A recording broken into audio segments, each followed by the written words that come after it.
I want to call this message, Called for More. Everybody say, called for more. You are called for more. Pwede nyo bang sabihin yan sa inyong katabi with conviction and with attitude? Taasan mo na rin ang kilay, you are called for more. May napansin ba kayo sa buhay natin lately na parang yung ating kultura, our life today has been teaching us to be less and less committed. Dahil siguro sa bilis ng mga pangyayari, bilis ng panahon, ang daming instant, tuloy napakabilis magpalit at sa dami ng options, madali tayong nakakapili ng kung anong gugustuhin natin. At parang tinuturo ng ating society na okay lang maging less committed, after all, marami namang options. At maniniwala ho ba kayo mga kapatid kung sasabihin ko na yung katabi ninyo, kapag siya ay committed sa isang bagay, it shows. And what I've learned about commitment is that commitment doesn't have an on and off switch. Ang commitment, wala siyang on and off. Na kapag gusto mo mag-commit, o-on mo lang, at pag ayaw mo mag-commit, i-off mo lang. Katulad ng commitment ko kay Jenny. Nung nagpakasal ako sa kanya, ang aking commitment is sasamahan ko siya at ibibigay ko ang aking buhay for the rest of my life hanggang kami ay nabubuhay. Hindi po pwedeng sabihin kong dahil hindi ko feel mag-commit ngayon, naka-off muna ang aking commitment, at kapag feel ko namang mag-commit, i-on ko lang uli yung switch. Ang commitment, walang on and off switch. Anumang panahon, anumang season, anuman ang ating nararamdaman, ang bagay na iyong pinagkumitan ay kailangan mong panindigan. At ang Christmas po, mga kapatid, ay isa sa mga patunay na commitment ng Diyos na ibigay ang kanyang anak para sa bawat isa sa atin. Commitment ni Jesus na sundin ang kalooban ng Ama.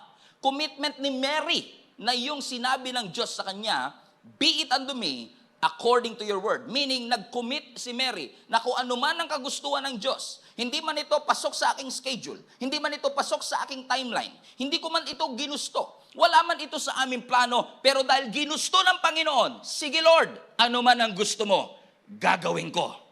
Hindi ko man ito nakita, hindi man ito pumasok sa horizon ng aking buhay, ang importante Lord, basta ginusto mo, gagawin ko. Kasi alam kong kapag kalooban ng Diyos, sasamahan ako ng ating Panginoon. I want to encourage each and everybody today, mga kapatid. I know you are expecting a Christmas message, but the Christmas message begins with the commitment of our Lord Jesus Christ to go down from heaven, mga kapatid, and gave His life for each and every one of us. That's why ang entire global family natin ay ini-encourage ko, mag-commit kayo sa eternal things.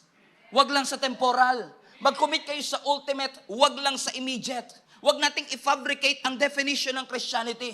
Huwag tayo magkaroon ng sarili nating definition ng Christianity kasi ang definition ng Diyos ng Christianity ay ibang-iba na po sa definition natin ng Christianity. Unfortunately for us, Christianity is convenience, blessings, miracles, and favor, and God included all of that when Jesus gave His life for each one of us. But Christianity involves challenges, difficulties, getting out of your comfort zone, getting out of your votes, being challenged, and have a crazy faith. Makikita nyo mga kapatid sa Deuteronomy chapter 28, pinangakuan ng nation of Israel ng isang bagay na naniniwala kung may malaking kinalaman sa ating pananampalataya sa Panginoon. Ang sabi ng Deuteronomy chapter 28 verse 12, the Lord will open to you God's good treasure. What's that? The heavens, to give the rain to your land in its season, and to bless all the work of your hand. You shall lend to many nations, but you shall not borrow. Kayo ang magpapautang, hindi kayo ang magungutang. Sabi mo sa katabi mo, may pag-asa ka pa. And next mga kapatid, sabi doon, and the Lord will make you the head and not the tail. You shall be above only and not beneath. And if you heed the commandments of the Lord your God, which I commanded you today, and be careful to observe them. How many among you wants to be the head and the tail? Sino sa inyo gusto niyo maging above and beneath? But this is a conditional blessing. Right? So magiging above and beneath, magiging head and the tail if. Nakita mo yung if? If you heed, if you follow the commandments of the Lord, your God, which I commanded you today. Meaning, your obedience will give that blessing. Your obedience will open up that blessings in your life. And unfortunately, many of us doesn't experience miracle because we fail to commit, to obey the Lord whatever it takes. Pero ang sinasabi ng Scripture, gusto niyo ba ng blessing? And I know, alam ko, ang Christianity na saturate tayo ng name it, claim it blessing, which is a false doctrine, by the way. Pero gusto ko pong sabihin sa inyo, mga kapatid, hindi porket ni-name mo, makiklaim mo kagad. Hindi porket pinangalanan mo, mapapasayo. May mga bagay sa buhay natin na kailangan ng involvement, kailangan ng commitment, kailangan ng obedience natin para maranasan po natin sa ating buhay. Everybody say, obey. And what do you mean by obedience? Obedience is getting in the direction that God wants you to. Ibig sabihin, kung saan ka pinapapunta ng Panginoon, doon ka naglalakad, obedient ka. So kung ito yung path na pinapatahak ng Panginoon, dito ka naglalakad, obedient ang tawag doon, sumusunod ka. And once na lumihis ka ng konti, disobedient na yon. Because you are not going in the direction that God told you to. That sometimes, marami po sa atin, in fact, kasama na rin ako, may mga pagkakataon that we settle for counterfeit. Nagsisettle tayo sa peke. Nagsisettle tayo sa deception. Mas nai-inlove tayo sa mga opportunity kaysa sa mga purpose na inilalagay ng Panginoon sa ating buhay. Nakakalungkot, pero minsan may mga katabi tayo na nagsisettle sa downgrade. At ang nakakalungkot, di nila alam na downgrade yun. That sometimes we settle for downgrade and we don't even know what it means. That we are called to be the salt and the light. God has a purpose for our lives. Hindi ka po inayaan ng Diyos na mabubuhay dito sa mundong ito just to breathe, just to exist. No, God has a plan for you. God has a purpose for your life. Hindi aksidente na maganda ang trabaho mo. God has called you. God gave you that gift to be a blessing to other people. And let me just tell you this. I'm not expecting something from you, pero ang sinasabi ko lang, yung pagpapalang binigay sa iyo ng Diyos is intended not just for your pocket, but for others also to experience God through you, your family, your friends. Amen. You are blessed to be a blessing. You are the salt of the earth. May alat ka pa ba? You are the light of the world. Unfortunately, maraming light pundido na. God is calling each and every one of us. He is challenging each and every one of us. Obey me. Follow me. Naalala niyo si Peter? Si James, si Andrew, si John, nung tinawag sila ng ating Panginoong Jesus, simpleng instruction. Come, follow me, and I will make you fishers of men. And there's going to be a transition in your life. Following Jesus will transition and shift your life. Kailangan, may magbabago talaga eh. May magbabago sa direction mo, may magbabago sa hilig mo, may magbabago sa purpose mo sa buhay. Comprende? Si Peter, si James, and si John, si Andrew, nung tinawag sila ng Panginoon, ang sabi ng Lord sa kanila, come, follow me. So from being a fisherman, God is calling them to be a fishers of men. Big difference. Okay? So anong sabi ng scripture? Immediately they follow the Lord. Okay? Basahin natin. Ang sabi ng verse 18 ng Matthew 4, while walking in the Sea of Galilee, he saw two brothers, Simon, which is Peter, and Andrew, his brother, casting net into the sea, for they were fishermen. And he said to them, follow me, and I will make you fishers of men. Watch this, verse 20. And immediately, hindi nila sinabing, wait, Lord. Hindi sinabing, next month, Lord. Hindi nila sinabing, kapag convenient na lahat, kasi Christmas season ngayon, Lord, patapusin lang natin yung Christmas rush. Ang sabi ng scripture, immediately. Everybody say immediately. Lumulungkot na kagad kayo. Wala pa tayo sa punchline eh. Okay? Nagbi-build up pa lang tayo. Immediately, they left their nets and followed him. And going on from there, he saw two other brothers, James, sons of Zebedee, and John, his brother, in the boat of Zebedee, their father. They are mending their nets, and God called them. And verse 22, and immediately they left the boat and the father and followed Jesus. I hope you don't miss this. They left their boat and their father and followed Jesus. God called them to be the fishers of men. Come follow me, and I will make you fishers of men. Ano response nila? Immediately. They left their nets. Immediately, they left their father, and they followed Jesus. Kasi alam ko that you are in love with the blessings that you have. I know you love that career of being a fisherman, but there's always another level for your life. You are called for more. There is a challenge to refuse to settle for mediocrity. Alam ko nagsettle ka na sa nakasanayan mong normal, araw-araw pumapasok, 8 to 5 p.m. But God called you for more. So there is a challenge for each and every one of us to refuse to settle for mediocrity. God is calling each and every one of us not to settle for less. There is a challenge for each and every one of us to experience the best and don't settle for less in our lives. Ang milagro wala sa pampang. Ang malaking huli wala sa pangpang. Ang destiny mo nasa laot. Sabihin mo sa katabi mo, ang destiny mo nasa laot. Tapikin mo uli siya, ang destiny mo nasa laot. Stop fishing on shallow waters. Stop living aimlessly. You have a purpose. God has a plan for your life. He is calling. And by the way, your calling is exercised in the deep. Ang pagtawag ng Diyos sa'yo, mas makikita mo, mas may exercise mo kapag mas lalo ka nagpakalalim. Kaya mapapansin nyo, sa buong taon ng 2023, karamihan ng mga preaching ni Pastor Stephen, china-challenge tayo ng Lord. Kasi yung instruction ng Lord sa akin. I can preach a popular message that everyone will like para maging viral. Mas lalo kang sisikat. But I'm not called to preach what's popular. I'm called to preach the truth. And the truth involves you getting out of your comfort zone because God has a calling for your life. May pagtawag po ang Panginoon sa iyong buhay at ang destiny mo nasa laot. Ang malalaking isda nasa laot and He is calling you to that. Unfortunately, marami sa atin, nakala natin yung pagsisettle natin where we are today, we call it already crazy faith. I have a crazy faith. Amen? I have a crazy... Hindi natin binibilittle yung faith na meron tayo, pero what if? Kaya mo tinatawag na crazy faith kasi yung mga nakapaligid sa iyo, safe faith. So dahil lahat sila safe, nagmukha kang crazy faith. Kasi lahat sila every Sunday, ikaw may Wednesday. Crazy faith. Amen? Is that really the definition of what crazy faith means? You know, sometimes, na-realize I've been serving the Lord for 23 years. Sometimes inakakala mo, di ba, yung grabe na yung pananampalataya mo, grabe na yung naibigay mo sa Panginoon. Until you met somebody na iniwan yung kanilang net because they are called for more. Yun nga lang, minsan masyado tayong attached sa ating mga nets. Masyado tayong takot. So let me just say this to you. Don't be scared. God is with you.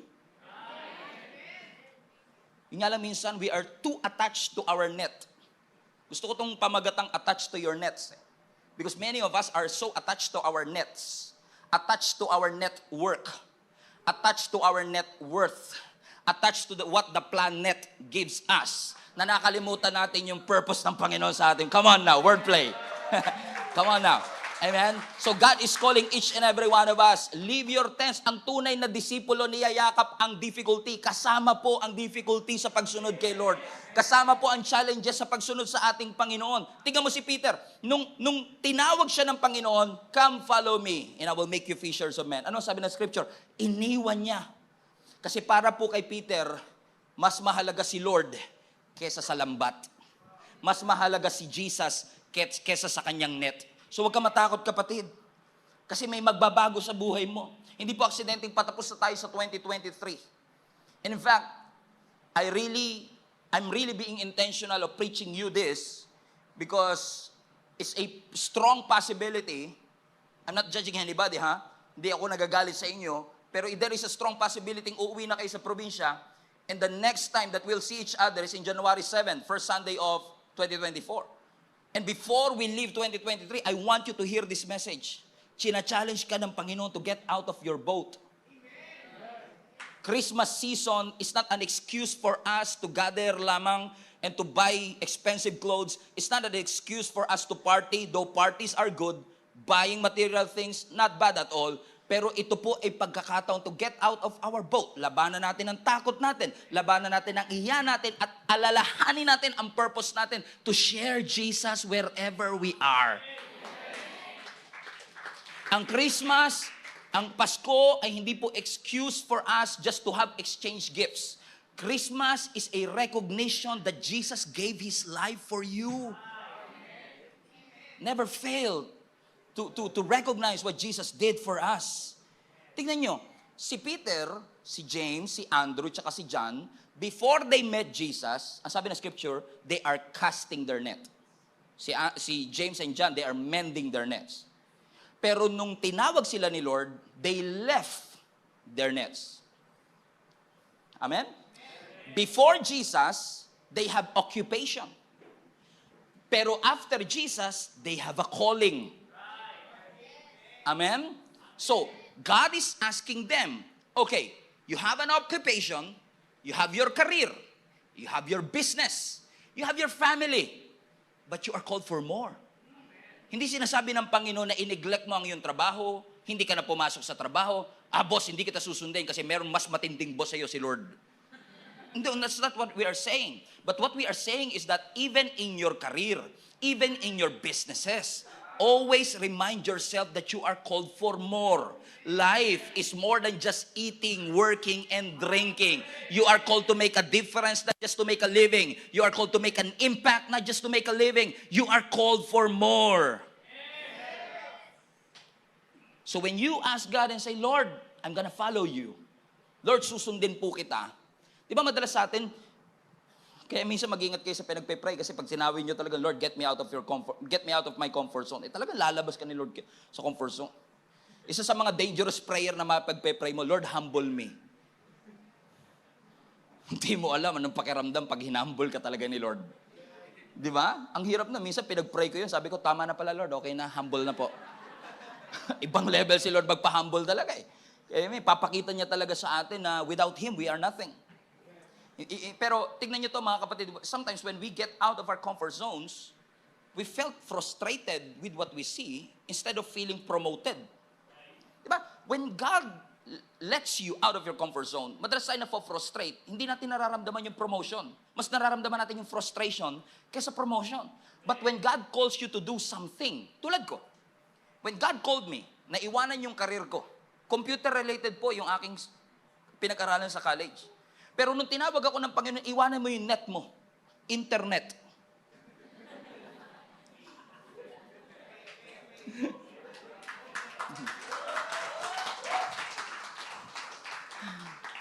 Nung pinaiwanan ng Panginoon, alam mo, akala ko, demotion. Pakiramdam ko, frustration. Kasi sino ang matinong tao na iiwan ang internet-based course habang in demand noong mga panahon ko at booming ang IT courses? Sinong may matinong isip? Sasabihin pa nga na iba dyan, anak, pinag-graduate kita para magtrabaho, hindi para magpastor. Buti na lang, yung mga parents ko supportive eh. Kasi nung tinawag ako ng Panginoon, nung una akala ko demotion, may frustration. Pero na-realize ko, hindi siya frustration, promotion siya eh. Ask me why. Bakit? Kasi nung nagtatrabaho ko sa IT department, systems administrator for 3 years. And let me just tell you this, masarap ang buhay sa IT world, mahirap ang buhay din, malaki ang sweldo, sure. Pero alam niyo ba ako noon, nung nagtatrabaho ko, I'm just working for the paycheck, for the money. Kasi malaki ang sweldo eh. Amen? And then God called me to be a pastor. Nawala sweldo. Mukhang frustration, mukhang demotion, but actually promotion. You know why? Kasi when I was working in the company, hindi lahat ganito, I have no direction, I have no cause. C-A-U-S-E. Parang walang cause, walang layunin, walang purpose. I'm just working for the money. But when I work for the Lord, kahit walang money, may investment. Kasi every time I'm being used by the Lord to serve Him, walang compensation, pero yung compassion ng Lord through the talents and giftings na ipinapagamit mo sa Kanya is helping and blessing other people. Yung sweldo ko, makukuha ko pag naubos, wala na. Pero yung pagpapastor natin, pagsaserve natin, kapag tinuloy natin, nakikita natin, merong epekto. Ito meron siyang lasting effect. Okay. Ano yung mga kapatid, before, critical ako. Maraming tao, especially the boomers, the millennials, are critical with the Gen Zs. Di ba, tayong mga hindi ako boomer, no? Yung mga boomers out there, okay? And millennials like me. Yung mga boomers and millennials, mga kapatid, we are so critical with the Gen Z. Yung sinasabi natin, mga bata ngayon, ang iiksi ng pasensya nyo. Sasabihin nila, mga bata talaga ngayon, ibang-iba kayo sa mga katulad namin dati. Naging critical din ako. Kasi sinasabi ko sa kanila, ang mga Gen Z parang ang hihina nila. Konting pagsubok lang, nadidepress sila. Konting pagsubok lang, sumusuko. Kami noon, Grabe kami nung panahon namin. Ayan na naman, di ba? Grabe, kung panahon namin, ay talagang kahit walang pamasahe, mag-aaral. Pero sila ngayon, binigay na lahat sa kanila. Mag-aaral na lang sila, papasok na lang sila, hindi sila pumapasok. Pero kami noon, susuungin mo yung baha para makapasok ka. Kahit yung tsinelas mo, butas dito sa may okay lang, tuloy ka pa rin. Kahit na may perdible yung tsinelas mo, mag-aaral ka pa rin. Kahit walang baon, papasok ka pa rin. Aminado ako, naging critical ako sa mga Gen Z. Nasabi ko pa to the point na sinasabi ko, tingnan mo yung mga Gen Z, palipat-lipat sila ng trabaho, hindi sila makatagal kasi weak sila. Mahina sila. But you know what? Deeper and deeper, I've learned something and I've realized one thing. Hindi kasi porket palipat-lipat ng trabaho weak. Na-realize ko lang na ang mga Gen Zs nowadays, kaya palipat-lipat ng trabaho because they are finding a sense of purpose. Tamo, nag-agree yung mga Gen Z pero yung mga millennial hindi. Hindi, trying to find.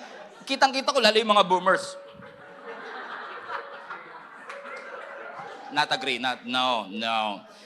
Weak lang talaga sila. Right? Because they find the sense of purpose. You know why? Kasi pansinin nyo, yung mga boomers and millennials, tayo before nung nagtatrabaho tayo, we are working to survive. Para may makain ka lang. Pero anong gagawin ng mga Gen Z? Yung basic needs nila, provided na. Dati pag makakapag-Starbucks ka, social ka eh. Ngayon, tignan nyo Starbucks natin, parang Jollibee. Di ba? Tabi-tabi, tapat-tapat. Grabe, sabi ko, ba't to Starbucks? At karamihan na nasa Starbucks, estudyante. And we are critical. Alam mo, nung panahon namin, great taste coffee lang kami, masaya na kami. Ngayon pa, ano pa kayo, pa Starbucks pa. Critical. Kasi tayo noon, para tayo naalala ko dati, para lang makapag-burger and fries ako, sumali pa akong paluwagan. Ganong kahirap ang buhay. Sino sa inyo nakaka-relate doon? Tapos kailangan pagpaluwagan, ikaw unang susweldo. Kasi yung pinakahuli, wala na sinusweldo yun eh. Di ba? Naalala niyo yun? Para lang ang pinakaunang kain ko sa fast food sa McDonald's, sweldo ko sa paluwagan. 24 pesos lang ang B1 noon. Ang sweldo ko, 29 pesos. May 5 pesos pa ako. Pero ano na yun, 3 back and forth na yun kasi 150 lang ang pamasahe ng jeep. Di ba? Pero ngayon, tingnan mo sa mga Starbucks. Ay, talaga, estudyante, papasok sa school. Hey, girl. May Starbucks sila. Di ba? Bakit? Kasi, kung meron na silang Starbucks, if every basic needs are provided for them, bakit pa sila mag-work? Bakit pa sila magtatrabaho? Amen? So they are not just working to survive, they want purpose. And totoo, kailangan talaga anumang ginagawa mo, may purpose. Whatever you do it for the glory of God. Kasi pag di mo nilagyan ng purpose, nakaka-boring. Pag di mo nilagyan ng purpose, magre-reklamo ka sa suswelduin mo. And I can tell you, kung tumuloy ako sa aking corporate job, hindi mapapantayan ng church yung salary na maibibigay ng church sa akin. Hindi niya kayang pantayan. Pero hindi rin kayang pantayan ng corporate job yung sayang nararamdaman ko from the inside. Yung peace na nararamdaman ko. Because whatever we are doing has a purpose. We need to have that sense of purpose. Maging purposeful po tayo sa ating buhay. Because God is calling us to get out of your comfort zone. Pag tinawag ka ng Lord sa labas ng bangka, nakakatakot. Gegewang-gewang ka because your faith will waver. Malulungkot ka, iiyak ka, mapupuyat ka, pero kasama po yan. We have to embrace that challenge. Mafo-frustrate ka, pero that's a promotion from the Lord. Tingnan mo ang sabi ng Lord kay Mary. Nung nag-appear si Angel Gabriel, greetings! You are blessed and highly favored. Tama, mga kapatid? Sinabi ng Lord kay Mary, you are blessed and highly favored. Bakit daw? Kasi si Mary ay magdadalang tao sa pamamagitan ng Holy Spirit at siya ay tatawaging Emmanuel, Jesus, Yeshua, the Savior of the world. What an assignment. Kung ikaw magdadala ng Savior of the world. Tama po mga kapatid. Pero ano ang tanong ni Mary sa verse 34? Anong sabi niya? Anong response ni Mary? Nung sinabi ni Angel Gabriel na magdadalang tao siya at papangalan ng Jesus, ang tanong niya, but how can this happen for I am a virgin? So nag-reply naman yung angel, verse 35. Ang sabi ng angel, well, ganito yan. The Holy Spirit will come upon you, and the power of the Most High will overshadow you, so the baby to be born will be holy and will be called the Son of God. So nung nagtanong siya, paano mangyayari yun? I'm a virgin. Imposible namang mabuntis ako. Pero sabi niya, don't worry. Everything is taken care of. Yung Holy Spirit ay bababa and you will conceive through the Holy Spirit. By the way, isang beses lang to nangyari at hindi na mangyayaring uli. So kung may anak po kayo, lalapit sa inyo, Ma'am, buntis po ako. Sino ang anak? Holy Spirit po. Nagsisinungaling po yan. Okay? Pero sabi niya, sa pamamagitan ng Holy Spirit, anong tanong niya? How? Pero sinagot ba siya ng angel? Yes. Ang sabi niya, Angel Gabriel, huwag kang mag-alala because the Holy Spirit will take over your womb. Now, fasten your seatbelt. I want to show you something because when I read again, because mind you, I've been preaching Christmas message every year. Not just once a year kasi minsan may simbang gabi tayo, 3 beses, 4 na beses. Let's just say 3 times a year I've been preaching about Christmas message. The same passage over and over again. And let me just tell you this. What I saw today is something that I've never seen before. Okay? So when Mary said, how can it be? Parang nagkaroon sa akin ng light bulb moment. How can it be? That's a familiar question to me. Because I remember yung relative ni Mary na si Elizabeth, na nanganak na John, na pinsan ni Jesus. Remember that story? Baog si Elizabeth, matanda na si Zacharias at si Elizabeth, pero supernaturally, nabuntis si Elizabeth 6 months ahead of Mary. So si John is 6 months older than Jesus Christ. And, ang sabi na scripture, nung nag-appear din yung same angel Gabriel, kay Elizabeth at kay Zacharias, na ang sabi ni Angel Gabriel, magbubuntis ka rin, parang familiar sa akin yung tanong na yun. Basahin natin. Ang sabi ng Luke chapter 1 verse 11, then the angel of the Lord appeared to him, standing on the right side of the altar of incense. And when Zacharias saw him, the angel, he was troubled, and fear fell upon him. But the angel said to him, don't be afraid, Zacharias, for your prayer is heard. And your wife, Elizabeth, will bear you a son, and you shall call him John. And you will have joy and gladness, and many will rejoice at his birth. For he will be great in the sight of the Lord, and shall drink neither wine nor strong drink. He will also be filled with the Holy Spirit, even from the mother's womb. Tingnan nyo, puspos ng Holy Spirit, nasa sinapupunan pa lang. Verse 16, and he will turn many of the children of Israel to the Lord their God. He will also go before him in the spirit and power of Elijah to turn the hearts of the fathers and the children and the disobedient to the wisdom of the just, and to make the ready a people prepared for the Lord. No.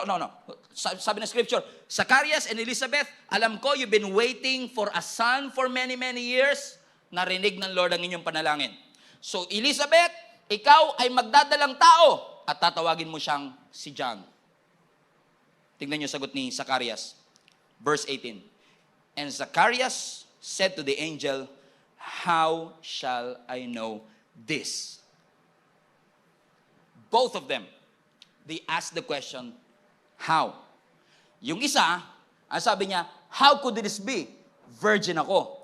Yung isa naman, ang sabi ni Zacharias, how could it be? Matanda na ako. Dinamay pa niya yung asawa niya. At the same time, yung asawa ko matanda na rin. How can this be? Both of them, they ask the same question, how? Pero tignan nyo, nung sinabi ni Mary, how could this be? I'm a virgin. Ang sabi ni Angel Gabriel sa kanya, don't worry, the Holy Spirit will be with you. Okay? Same question, how? Same angel, Gabriel, pero different response. Watch this. Ang sabi ni Mary, how could this be? I'm a virgin. Ang sabi ng Holy Spirit, don't worry, the Holy Spirit will be upon you. So Zacharias, nung sinabi ng Lord, si Elizabeth ay magbubuntis, ang sabi ni Zacharias, paano mangyayari yun? Matanda na kami. Tignan niyo ang response ng angel. Matatawa kayo dito. Verse 19. And the angel answered and said to him, I am Gabriel, who stands in the presence of God, and was sent to speak to you and bring you this glad tidings or good news. Verse 20, but behold, you will be mute and not be able to speak until the day these things takes place, because you did not believe my words, which will be fulfilled in their own time. Interesting, isn't it? Same angel, same response, yung isa nilambing, don't worry, the Holy Spirit will be with you. Nung si Zechariah na yung nagtanong, Lord, how? Dahil hindi ka naniwala, magiging pipi ka. What? Interesting, isn't it? Amen? The same angel, the same house, H-O-W-S, the same house. Pareho, paano Lord? Pero iba yung response kay Mary, iba yung response kay Elizabeth. And I've never seen that before. Lord, they have the same how, pero ang sabi sa akin ng Lord, yes, they have the same how, but they have different why. Si Mary, ang purpose ng kanyang pagbubuntis is to bring Jesus, the Savior of the world. Si Elizabeth, ang kanyang purpose ay ipanganak si John that will prepare the way for the Savior of the world. Kaya si John ay ipinanganak 6 months ahead of Jesus, kasi yung purpose ni John, hindi maging Savior, to prepare the way for Jesus. And look at the wisdom of your God. Ang sabi ng scripture, di ba, ginawa siya ng Lord na pipi hanggang makapanganak si Elizabeth.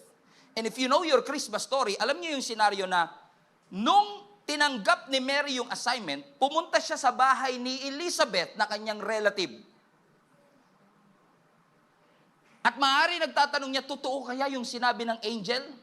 At meron ngayong patotoo si Elizabeth.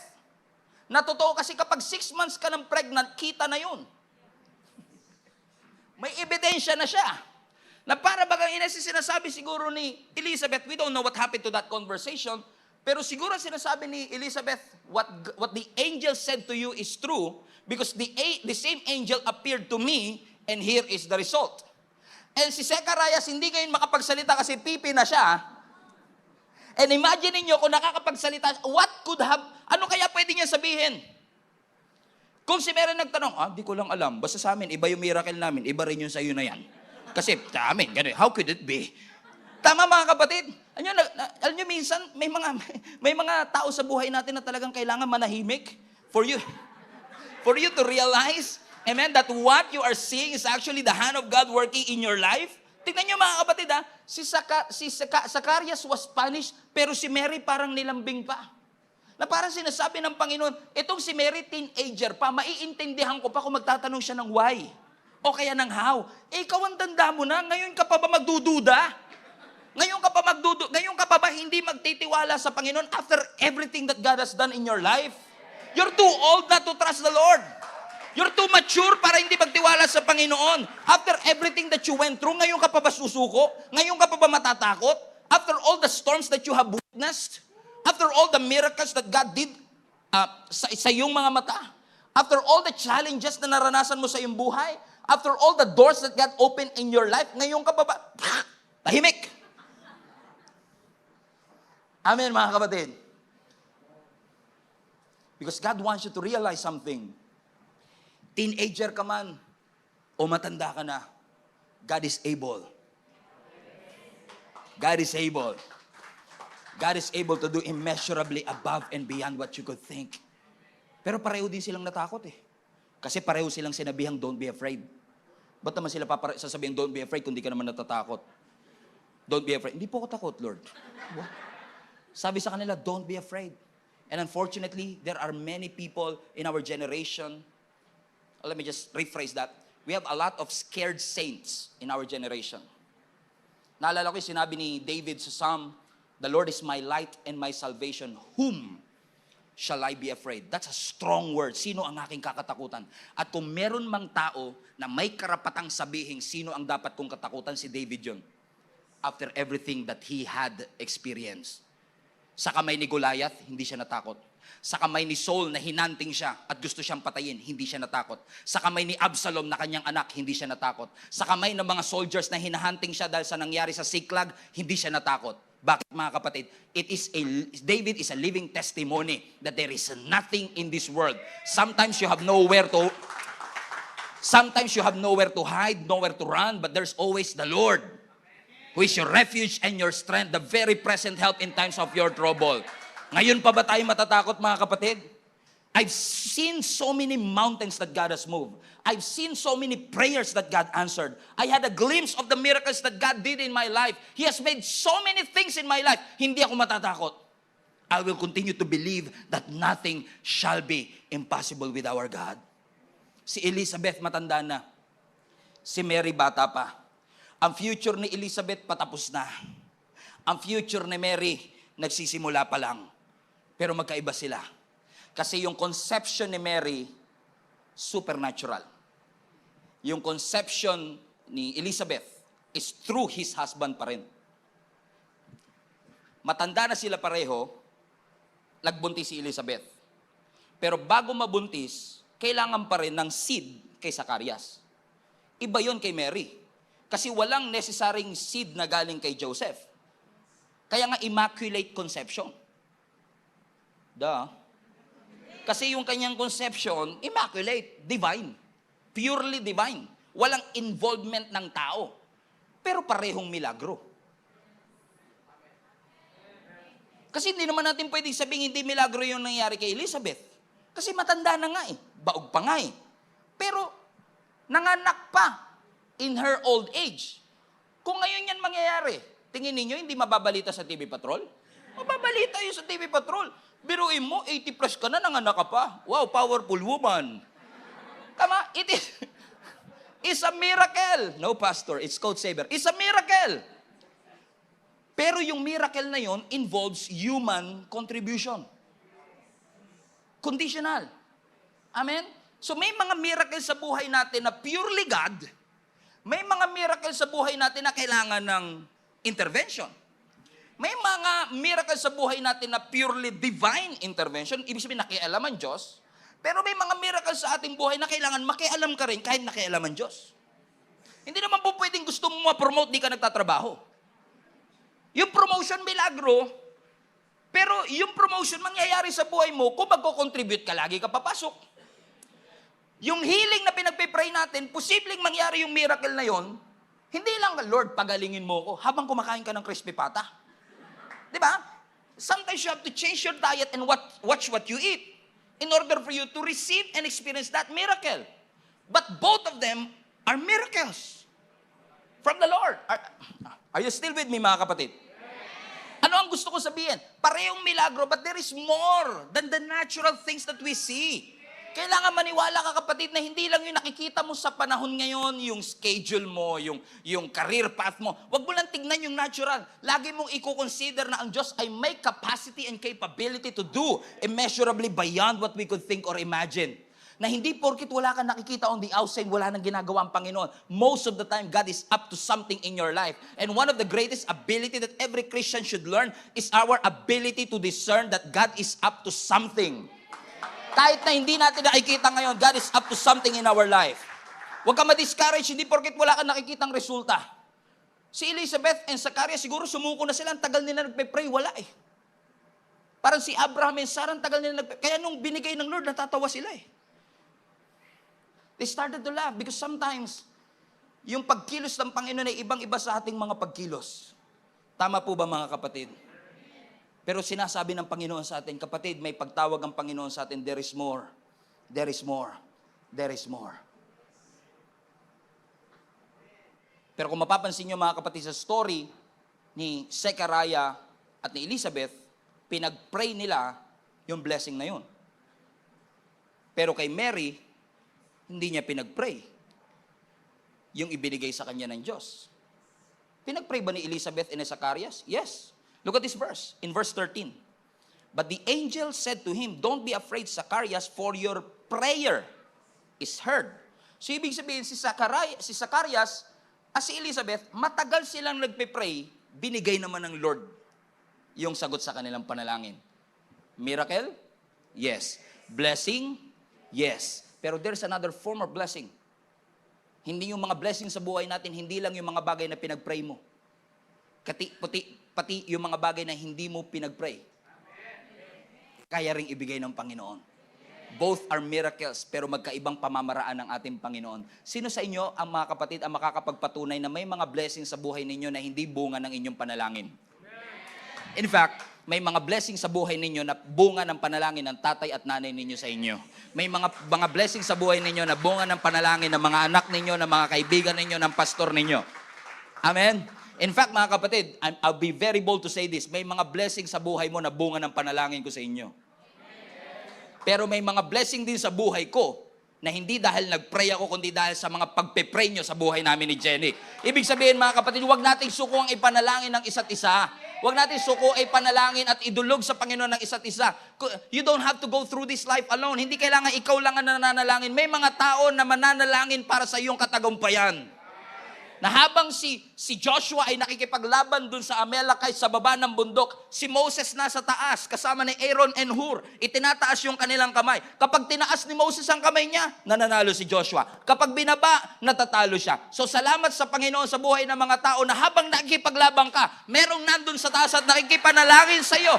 At sinasabi na, Lord, pagpalain mo ang buhay ng taong ito. Lord, iahon mo siya sa kanyang challenges sa pinagdadaanan. You know why? Because both ways, prayer mo man o hindi mo pinanalangin, God is able to give it to you. In fact, yung isa blessing, yung isa assignment. Kasi minsan yung assignment ng Lord, hindi natin tinuturing na blessing. As I've said, nung tinawag ako ng Panginoon, akala ko yung pagpapastor is just an assignment. I've never thought that being a pastor and obeying the Lord is the real blessing of my life. I kept on wondering, how many of us are not experiencing the blessing of God? Kasi nagsettle ka na, assignment lang yan. Pahirap yan. Busy ako eh. Tsaka na ako magsiserve, pastor. Masyado akong busy ngayon. Kasi akala natin yung pagsiserve, yung pagfo-focus sa eternal things, yung more ng Lord from us, dagdag lang yan sa schedule ko. Yeah, I'm called for more. But my calendar, punong-puno na. I don't have space for more. Baka mapagod lang ako ng sobra. When in fact, yung more na yon, yung assignment na yon, pag yun ang sinunod natin, actually that will fix the uneasiness in your heart. That will fix the burden that you've been struggling for many years. That could fix. It's not an additional agenda on your schedule. That's the main idea, the main agenda of our life. We are called to make a difference. Hindi mo kailangan bitawan ng iyong trabaho. Ang sinasabi lang ng Panginoon, ang pagkita ng pera, hindi malalagpasan yung purpose mo na ipangaral ang salita ng Panginoon. Lagi mong gawing number one si Lord above all else. Hindi mo kailangan mag-resign.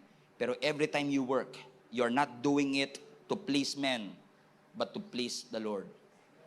So when God called you and say, Stephen, you are blessed and highly favored. You will bear a son. You will become a pastor. You will serve the Lord. You will share the gospel to other people. God is not giving you a burden. He is giving you an opportunity. An opportunity for you to experience satisfaction that you've never experienced before. That's what I want for you to experience. How I wish you can experience the joy that I've been experiencing nung sinunod ko ang ating Panginoon. Mahirap, yes. May challenges, yes. Pero kahit naman nung hindi ako sumusunod kay Lord, nagtatrabaho ko sa corporate job, kumikita nga pero walang satisfaction. I'm just there for the paycheck. But now, I know, being inside God's will is really going to not just challenge me, but being in God's will bring peace and joy into your heart. Do not ever think for a moment na yung paglilingkod natin sa Panginoon, yung pagsunod natin sa utos ng Diyos, is an additional. Wala na akong time, masyadong busy, kaya once a week lang muna ako because I don't have time, baka ma-burn out ako. That's not an additional. Actually, the solution for that burnout is God Himself. Amen? So, God is asking you, challenging us, the entire global family, to really devote yourself to the Lord and say, God, my life is yours. I don't want to live aimlessly. I want to live a life with purpose. Every head bow, every eye closed. God, we thank you for all the great things that you have done in my life, done in this church, done in each and every one's life. Salamat na sa mga panahong we are easily discouraged and we want to give up.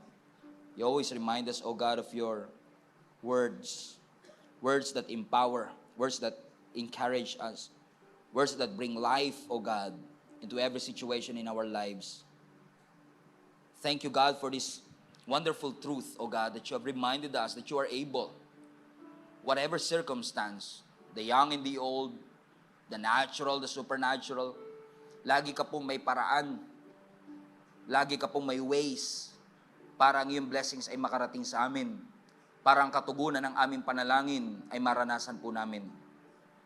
But Lord, if this blessing is somewhat tied up to our obedience, and you want us to experience that, Lord, give us the courage to step out of our boats.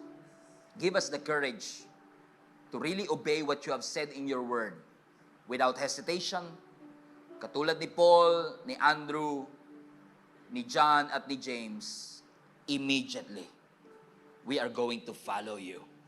Katulad ni Mary, be it unto me, Lord, according to your word. And in this Christmas season, O God, allow us to be reminded that all this celebration, lahat ng pagkain sa aming table, lahat ng pamasko at regalo na aming matatanggap ay bunga ng iyong commitment na ibinigay mo ang iyong buhay para sa bawat isa sa amin. Para paalalahanan ng bawat isa sa amin that there's more to life than just drinking and eating and working. You want our lives to live with a direction and a purpose to glorify your name. We honor you, dear Jesus, for all the things that you have done. Sa iyo po ang papuri sa pangalan ni Jesus. Ang lahat ng anak ng Diyos, pumalakpak at pasalamatan ng Panginoon. Everybody say amen.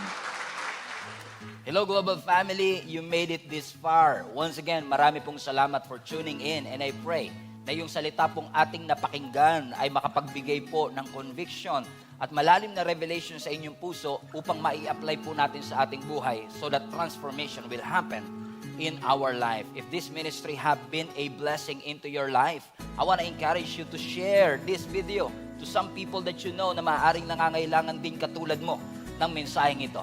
In fact, I want to take it a little bit further, mga kapatid, and invite you to partner with us. If this video, if this ministry have been a blessing to you, I know in the future, it will be a blessing to somebody else as well.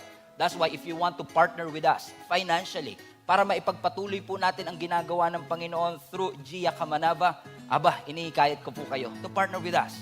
Pumunta lang po kayo sa aming website, giasmnb.com/give. At lahat po ng mga ways that you can support, ways that you could give para po sa ministering ito ay makikita po ninyo doon. You can give through GCash, debit card, credit card, bank remittances, at maging mga bank transfer. So, ano pang inaantay ninyo? Support the ministry mga kapatid para mas marami pa tayong maabot at mapuno po talaga natin ang langit. In fact, I want to take this opportunity as well. If you have been watching the video for quite some time, wala po kayong church na kinakabilangan and you want to deepen your relationship with the Lord, I want to encourage you to join our link-up groups. Ginagawa po namin yan in person or online. If this is impossible para po sa inyo na makapunta dito sa amin physically or in person, we have an online link-up group na ginagawa po namin sa iba't ibang dako ng mundo. If you want to be part of the link-up groups, ito po ay small groups na aming ginagawa kung saan ang bawat isa sa atin ay nagpapalakasan para ihatid tayo sa spiritual growth. Kung nais po ninyong makasama rito, all you have to do is go to our website, giasmnb.com/linkup. Ilagay nyo lang po kung saang location kayo naroroon. And I'm sure na meron po mga link-up groups na nababagay po at suwak po sa time zone ninyo kung nasaan man po kayo naroroon. Once again, marami pong salamat for reaching this far at naabot nyo po ang part ng video na ito. And I hope sa mga susunod pang video, mapagpala pa tayo ng lubos ng ating Panginoon. Keep spreading the word of God. Punuin natin ang langit and let us fight for our family.